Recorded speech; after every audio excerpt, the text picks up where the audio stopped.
Hello everyone, in this video I'll be showing you an OP Monk Rogue build guide for Baldur's Gate 3. This is a very powerful multi-class because the Thief subclass of Rogue gets an extra bonus action which the Monk can make really great use of. So we're going to be starting with the Monk. I find this to be the better of the classes. Now we get our nice flurry of blows there, and our class features being key. Unarmed defense, so we get our wisdom modifier to our armor class, which is very important. I'm going to touch on that in a moment here when we pick stats. Dexterous attacks, we use our dexterity instead of strength if your dexterity is higher. Deft strikes, attacks with monk weapons and unarmed attacks deal 1 to 4 bludgeoning damage unless their normal damage is higher. And then bonus unarmed strikes. So make an attack with a monk weapon or when unarmed, you can make another unarmed attack as a bonus action. So for our abilities, now this depends where you're at in the game, but I think it's best to dump strength and use the potions to increase your strength here. So there's the Hill Giant potions that's going to set your strength to 21, and there's the Cloud Giant which will set it to 27. So you can't get a strength higher than that naturally. And we're going to be taking advantage of something that's very important that I'll touch on in a moment. So we're actually going to focus on dumping strength. We want to have high constitution for survivability, but also having a high wisdom, because that's going to add our wisdom modifier at +3 to our armor class.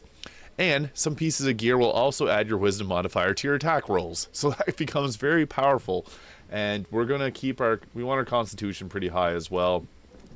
You can even set it something like that. If you're the face of your party, you might want a bit higher on your charisma, because a 8 charisma is not going to cut it, but something like this looks good. We're going to be focusing on strength potions to get our strength, or if you want to, you can take the strength gauntlets, but there are some really great gauntlets. I'll be getting into gear at the end of this video, but a lot of the gauntlets for monks will allow you to add damage modifiers to your unarmed attacks rolls, which is very, very powerful. So at level 2 monk, we get our unarmed movement, so we're not wearing any armor or having a shield, so we get an extra 3 meters. We get patient defense attack rolls against you at a disadvantage, and you have advantage on dexterity saving throws.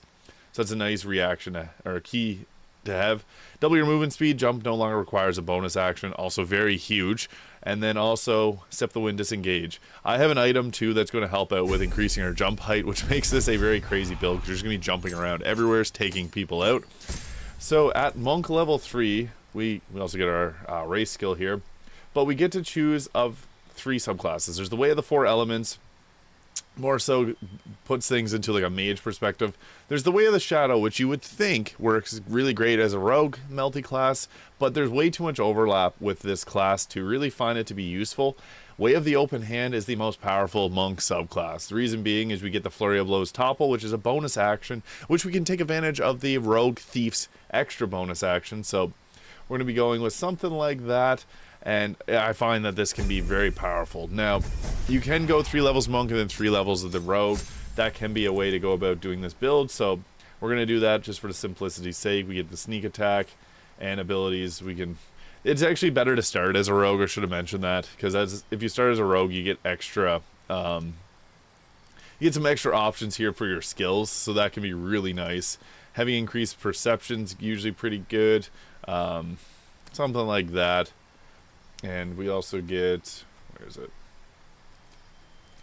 I guess we get to pick 2 of them, yeah, so we'll go with Insight or Intimidation, something like that. So the reason that the Rogue is so powerful is it gets a bonus action once we get to choose our subclass. For level 2, we get our Cunning actions, Hide, Dash, and Disengage.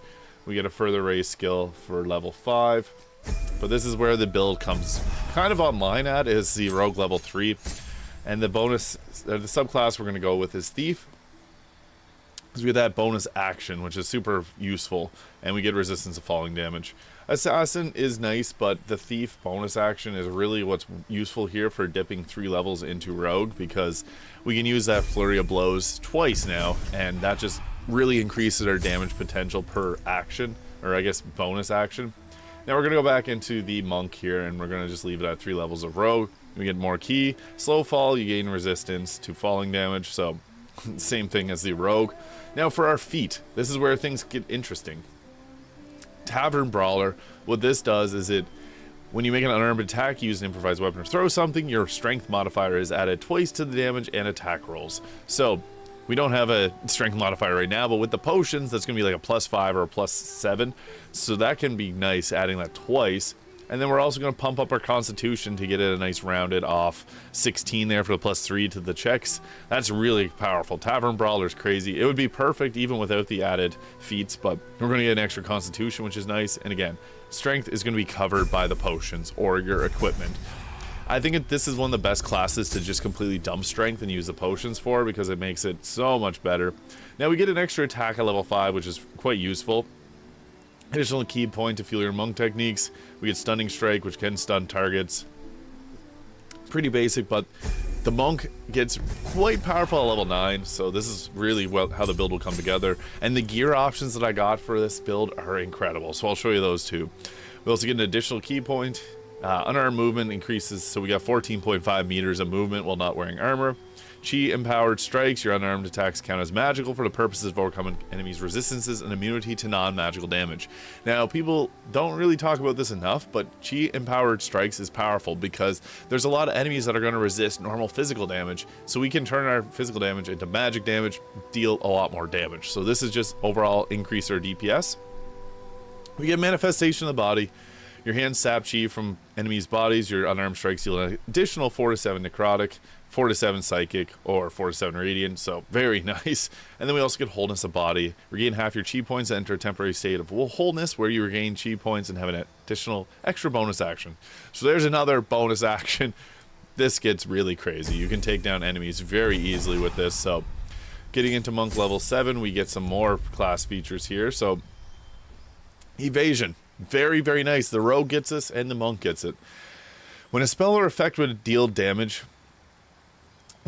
half damage on a successful dexterity saving throw, it deals no damage if you succeed and only half damage if you fail. So that's quite nice, just to overall up your survivability. Stillness of mind. If you're charmed or frightened, you would automatically cast stillness of mind or remove the condition. That's nice just to have that fail save, because being frightened kind of sucks, and just the ability to remove that instantly is really nice. We're going to be getting our next feat here, and this is where the build will start to come together. Now, we get extra chi points, and then we're going to go with an ability improvement. You could go something like alert to get bonus to initiative and can't be surprised if you wanted to use the hag hair on your dexterity to take that to 18, and then 2 more from the ability improvement. It all depends on how you built your character and your decisions thus far, but Tavern Brawler being the really big one for this build. So ability improvement, and we can take our dexterity up. We'll just pretend that's 20 because the hag's hair, I believe, I'm not sure where the hag's hair is on this, but it's going to bump that up even further. Auntie Ethel's boon. Oh, but permanent boost of strength. I put on strength, so this doesn't really work for this build. We'll pretend that that's 20 though for the purposes of this build here. Now at monk level 9, this is the final level that we got, and we get some nice features here. We get that advanced unarmed movement, so we don't get bogged down by difficult terrain. You can jump an additional 6 meters. Very powerful. And we have some other things that's going to help assist that. So we get Key Resonation Punch. Hit a creature with your bare fist, making the chi in its body resonate with yours. Bonus action and blast. So detonate the chi of a creature resonating with you. Hit the creature and anyone within 5 meters of it. So you can basically just make things explode. Super satisfying. Great for damage potential. And it just makes this build come together really nicely. So looking into the gear that we have for this, so I like to go with the Mask of Soul Perception. So it gives you a +2 to attack rolls, initiative rolls, and perception checks, and you get to detect thoughts. This is really great just to have. The Deathstalker Mantle, obviously this is only for if you're the Dark Urge, but there's also some that give you an increased chance of rolling a critical hit when hiding. I like the one that increases your armor class. Now for the Grace, I'm using Graceful Cloth, but there are better options for this. So this gives you a +1 to unarmed attack rolls and damage of throwing attacks, and gives you a +1 to armor class. Gloves of Soul Catching, these are really great. So as you can see, Soul Fist, your unarmed attacks deal an additional 1 to 10 force damage. That's pretty nice just to have. Once per turn on an unarmed hit, you gain 10 health points. Alternatively, you may forego the healing. And you get advantage on attack rolls and saving throws until the end of your turn. This is also really great, and we get a nice +2 to Constitution, which takes our Constitution up to 18. These boots are really great for monks. So the wearer deals additional damage equal to their Wisdom modifier with unarmed strikes. That's why we were pumping our Wisdom. You could even have pumped, I put dexterity, you could have put your wisdom up higher. That's probably what I should have done there, and I'm just kind of brain lapse there. Amulet of Ball is a really great one because you're typically, as a monk, going to be jumping around and getting into the fray early on, so you're going to inflict bleeding on anything that has full health points. Killer Sweetheart's great just for a critical hit on demand. Really nice, and you can also get the Illithid potential that gives you that as well, so 2 free critical hits can really melt things away. And Ring of Jumping, which gives us an extra triple jumping distance, which we already have quite a high jumping distance, so you can go really far with this. It's actually kind of broken. Like, path is interrupted. Let's see. You can jump really far. It feels hilarious to do in practice, but the monk itself gets really far jumps. And this is nice because it lasts until a short rest. It uses a bonus action, so I'd recommend doing it outside of combat. As the start of combat, jump distance tripled is incredible. So, yeah, this build can be really powerful for overall damage output because you got lots of damage riders. I mean, you could even use the ring that adds acid damage to it. There's also some other nice options, like we got this, which unarmed attacks will deal additional 1 to 4. And you get Ice Knife.